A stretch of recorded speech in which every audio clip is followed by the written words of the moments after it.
नमस्कार। आज हम एक ऐसी घटना पर थोड़ी विस्तार से बात करने वाले हैं जिसने नई दिल्ली को सच में हिला कर रख दिया है। मेरा मतलब है लाल किले के पास जो हाल में विस्फोट हुआ। हमारे पास कई न्यूज़ रिपोर्ट्स हैं, कुछ सरकारी बयान भी आए हैं।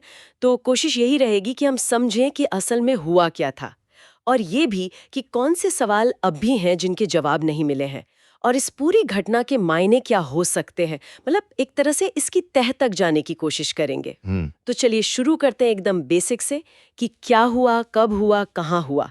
ये बात है 10 नवंबर 2025 की शाम की। वक्त था करीब 6:52। जगह थी नई दिल्ली में लाल किला मेट्रो स्टेशन का गेट नंबर 1। उसके ठीक बाहर जो ट्रैफिक सिग्नल है वहीं पर एक कार थी, Hyundai i20, जिसमें धमाका हुआ। हाँ, और ये जो डिटेल्स हैं, शाम का वक्त, ट्रैफिक सिग्नल, मेट्रो स्टेशन का गेट, ये अपने आप में बताते हैं कि कितनी व्यस्त जगह होगी वो। बिल्कुल। और ये सिर्फ कोई आम चौराहा नहीं है, ये लाल किला है, मतलब ऐतिहासिक जगह, राजधानी का दिल, टूरिस्ट स्पॉट। तो भीड़ भाड़ तो लाजमी है। सही कहा। और इसी भीड़ के बीच यह हादसा हुआ। जो शुरुआती खबरें आईं और फिर बाद में जो आंकड़े आए वो काफी काफी दुखद हैं। कम से कम 13 लोगों की मौत की पुष्टि हुई है और 20 से ज्यादा लोग घायल बताए जा रहे हैं। ये आंकड़े वाकई दिल दहलाने वाले हैं। बिल्कुल। और घटना की गंभीरता को देखते हुए अथॉरिटीज ने इसे बहुत सीरियसली लिया है। इसे फौरन ही एक आतंकवादी घटना, मतलब टेरर इंसिडेंट, क्लासिफाई किया गया है इंडियन लॉ के तहत। अच्छा, तो इसे टेरर इंसिडेंट का दर्जा दिया गया है। हाँ, और ये सिर्फ कहने की बात नहीं है, इसके कानूनी और प्रशासनिक असर काफी गहरे होते हैं। हाँ, वही मैं पूछना चाह रही थी कि इस घोषणा से फर्क क्या पड़ता है। मतलब जांच पर क्या असर होता है इसका। फर्क पड़ता है बिल्कुल। जैसे ही इसे टेरर इंसिडेंट घोषित किया जाता है, ये मामला गैर कानूनी गतिविधियां रोकथाम अधिनियम यानी यूएपीए के दायरे में आ जाता है। यूएपीए। हाँ, और यूएपीए लगने का मतलब है कि जो जांच एजेंसियां हैं, जैसे एनआईए हो गई या दिल्ली पुलिस की स्पेशल सेल, उन्हें ज्यादा पावर्स मिल जाती हैं। कैसी पावर्स? जैसे संदिग्धों को ज्यादा समय तक हिरासत में रखा जा सकता है, जमानत मिलना बहुत मुश्किल हो जाता है, जांच का दायरा बहुत बढ़ जाता है। ये एक तरह से सिग्नल है कि सरकार इसे सिर्फ एक क्राइम नहीं, बल्कि नेशनल सिक्योरिटी पर हमला मान रही है। समझ गई। तो ये कानूनी तौर पर भी एक बहुत ही गंभीर मामला बन गया है। अच्छा, अब आते हैं जांच पर। फोरेंसिक टीम पहुंची होगी, सबूत जुटाए होंगे। क्या पता चला है अब तक? क्या कुछ मिला है मौके से? हाँ, बिल्कुल। फोरेंसिक जांच तो अहम होती है ऐसे मामलों में। रिपोर्ट्स के मुताबिक 2 तरह के एक्सप्लोजिव्स के निशान मिले हैं। 2 तरह के? हाँ, एक तो बताया जा रहा है कि अमोनियम नाइट्रेट बेस्ड था। ये काफ़ी कॉमन होता है आईईडीज़ में, इम्प्रोवाइज्ड एक्सप्लोसिव डिवाइसेस में, क्योंकि इसके कंपोनेंट्स मिलना आसान होता है, जैसे फर्टिलाइजर्स वगैरह से। हाँ, अमोनियम नाइट्रेट का नाम तो सुना है पहले भी धमाकों के सिलसिले में। लेकिन आपने कहा 2 तरह के थे। दूसरा कौन सा था? हाँ, दूसरा जो विस्फोटक मिला है, उसके बारे में कहा जा रहा है कि वो पहले वाले से ज़्यादा शक्तिशाली है। अब वो एग्जैक्टली क्या है, ये तो डिटेल रिपोर्ट में ही पता चलेगा। लेकिन 2 अलग-अलग तरह के और खासकर एक ज़्यादा पावरफुल विस्फोटक का मिलना, ये कई सवाल खड़े करता है। क्या ये प्लान का हिस्सा था? क्या वो ज़्यादा नुकसान चाहते थे?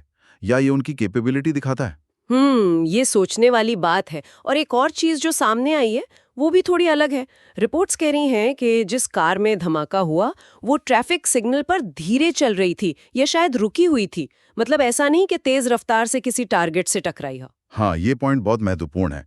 अगर गाड़ी धीरे चल रही थी, तो क्या धमाका टाइमर से हुआ या रिमोट से? या फिर एक और संभावना ये भी है कि बम को शायद कहीं और ले जाया जा रहा था और वो रास्ते में ही, मतलब समय से पहले, फट गया। ये सब एंगल से जांच हो रही होगी। सही। इससे ये भी अंदाजा लग सकता है कि उनका असली निशाना क्या था या प्लान कितना सफल या असफल रहा। बिल्कुल। अच्छा, तो इन सब सुरागों से विस्फोटक का टाइप, धमाके का तरीका, जांच किस तरफ जा रही है? क्या किसी खास ग्रुप पर शक है? देखिए, जो शुरुआती संकेत मिल रहे हैं और कई मीडिया रिपोर्ट्स में भी ये बात आ रही है कि जांच एजेंसियां इसके तार जम्मू कश्मीर से जुड़े किसी टेरर मॉड्यूल से जोड़कर देख रहे हैं। जम्मू कश्मीर? हाँ। अच्छा। हाँ, इसका आधार सिर्फ यही घटना नहीं है।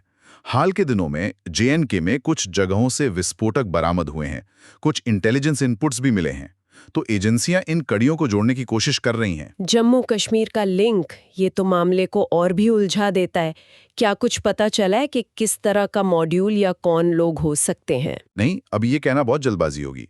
जांच अभी चल ही रही है। एजेंसियां पुराने पैटर्न देख रही होंगी, हाल की गिरफ्तारियां, कम्युनिकेशन इंटरसेप्ट्स, ये सब खंगाला जा रहा होगा। देखा जा रहा होगा कि क्या विस्फोटक बनाने का तरीका या मोडस ऑपरेंडी पहले इस्तेमाल हुए तरीकों से मिलता है या नहीं। लेकिन हाँ, जैसा आपने कहा, ये मामले को और संवेदनशील जरूर बना देता है, खासकर रीजनल पॉलिटिक्स के लिहाज से। बिल्कुल। तो मतलब कुछ लीड्स तो हैं, जांच एक दिशा में बढ़ रही है, लेकिन अब भी कई बड़े सवाल बाकी हैं। सबसे पहला तो यही कि आखिर इसके पीछे है कौन? सही कहा। असली अपराधी कौन है, उनका पूरा नेटवर्क क्या है, किसने मदद की, ये सब अभी साफ होना बाकी है। कुछ नाम मीडिया में आ रहे हैं, जैसे डॉक्टर उमर मोहम्मद का जिक्र है संदिग्ध के तौर पर, लेकिन जब तक आधिकारिक पुष्टि नहीं होती तब तक कुछ भी कहना मुश्किल है। हाँ, वो कानूनी प्रक्रिया का हिस्सा है। बिल्कुल। और ये समझना भी जरूरी है कि ऐसे हमलों में अक्सर एक पूरा नेटवर्क काम करता है। विस्फोटक लाने वाले, बनाने वाले, गाड़ी अरेंज करने वाले, धमाका करने वाले, इन सबको पहचानने एक चुनौती है। और पहचान के अलावा दूसरा बड़ा सवाल इरादा। क्या सच में लाल किला या वो भीड़-भाड़ वाला इलाका ही निशाना था? या फिर जैसा आपने भी कहा, क्या ये हो सकता है कि बम कहीं और ले जाया जा रहा था और समय से पहले फट गया, मतलब पैनिक में या किसी गड़बड़ी से? ये सवाल बहुत अहम है। अगर लाल किला ही निशाना था तो ये सीधे सीधे राजधानी के दिल पर, एक नेशनल सिंबल पर हमला है। ये उनकी हिम्मत और मंशा दिखाता है। लेकिन अगर बम पहले फट गया तो ये उनकी प्लानिंग में किसी कमी या गड़बड़ी की तरफ इशारा करता है। दोनों ही सूरतों में जांच की दिशा बदल सकती है। और तीसरा अहम सवाल, वो विस्फोटक, ये आए कहाँ से? कैसे इन्हें हासिल किया गया? दिल्ली कैसे लाया गया? और फिर कार में कैसे फिट किया गया? ये पूरी सप्लाई चेन को समझना तो बहुत जरूरी होगा। बिल्कुल। फॉरेंसिक जांच इसी में मदद करती है। विस्फोटक के ट्रेसेस से उसके ओरिजिन का पता लगाने की कोशिश होती है, गाड़ी के पार्ट्स की जांच होती है, आसपास के सीसीटीवी फुटेज देखे जाते हैं। ये सब पजल के टुकड़े जोड़ने जैसा है। सही कहा। तो मतलब जब तक ये कौन, क्यों और कैसे वाले सवालों के जवाब पूरी तरह नहीं मिलते, तस्वीर साफ नहीं होगी। बिल्कुल। हर जवाब एक नई कड़ी खोलेगा। अच्छा, अगर हम इन फौरी सवालों से थोड़ा हटकर देखें, तो इस घटना के बड़े असर क्या हो सकते हैं? आपने राष्ट्रीय सुरक्षा की बात तो की ही। हाँ, राष्ट्रीय सुरक्षा का पहलू तो सबसे बड़ा है।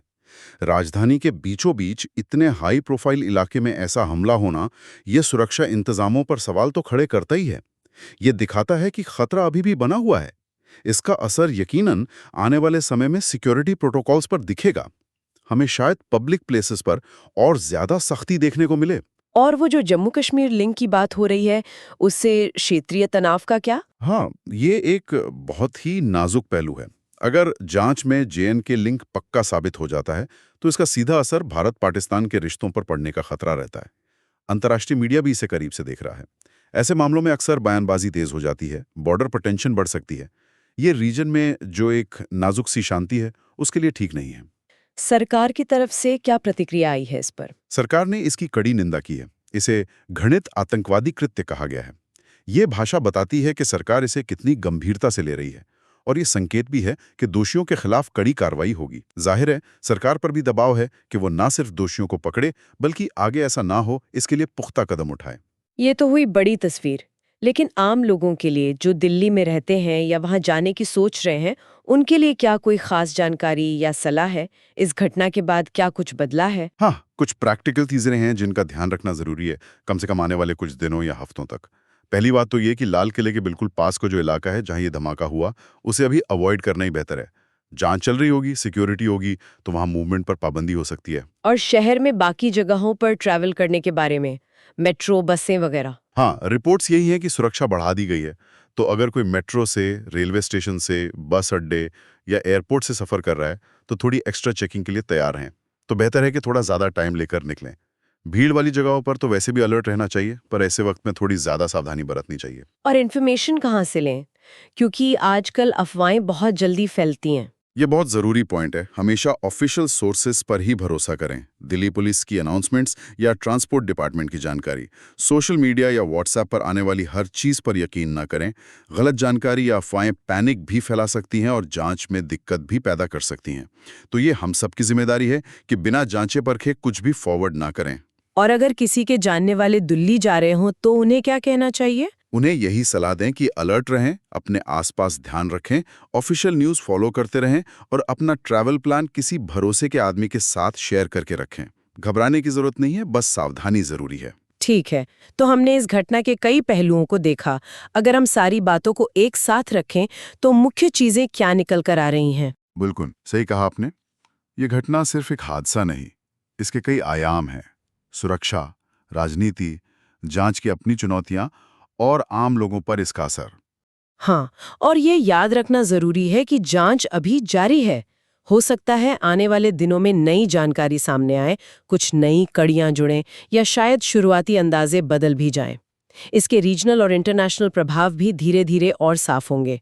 इस घटना की गंभीरता को खासकर इसकी लोकेशन और कानूनी नतीजों को देखते हुए हल्के में नहीं लिया जा सकता। और जैसा आपने कहा, जांच तो चलती रहेगी, लेकिन इस तात्कालिक संकट से आगे बढ़कर देखें तो ये घटना एक और गहरा सवाल भी छोड़ जाती है। ये सोचने पर मजबूर करती है कि हम अपने शहरों में, खासकर राजधानी जैसे अहम और खुले शहर में, सिक्योरिटी और फ्रीडम मतलब सुरक्षा और एक तरह की आज़ादी के बीच बैलेंस कैसे बनाते हैं। एक तरफ लोगों की हिफाजत करनी है, दूसरी तरफ एक डेमोक्रेटिक सोसाइटी की जो खुलापन है उसे भी कायम रखना है।